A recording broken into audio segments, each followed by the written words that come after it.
Hello friends, আসসালামু আলাইকুম। Welcome to my channel. আজকে রান্না করব ডিম বেগুন ভাজি। এই ডিম বেগুন ভাজি রান্না করার জন্য এরকম লম্বা বেগুন লাগবে। বেগুনগুলোকে দুভাগে কেটে এভাবে সরু সরু করে কেটে নেব।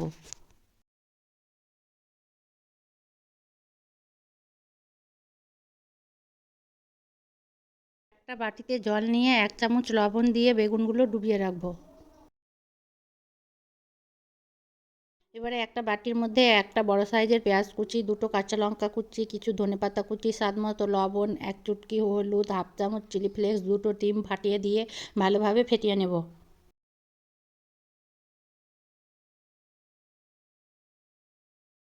এবার বেগুনগুলো জল ঝরিয়ে বাটি থেকে তুলে নিলাম। এবারে একটা করে বেগুন ডিমের মধ্যে ডুবিয়ে ভালোভাবে ডিম দিয়ে কোট করে নেব।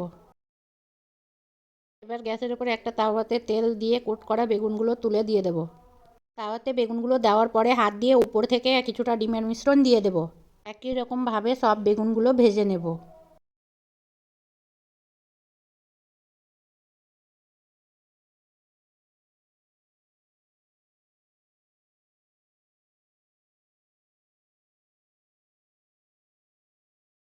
মিডিয়াম টু লো আঁচে ঢাকনা দিয়ে 5 মিনিট জাল দেব।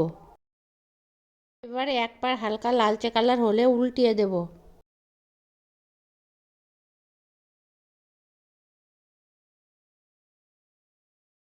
খুন্তি দিয়ে চেপে চেপে 2 পাশ গোল্ডেন ব্রাউন কালার করে ভেজে তুলে নেব।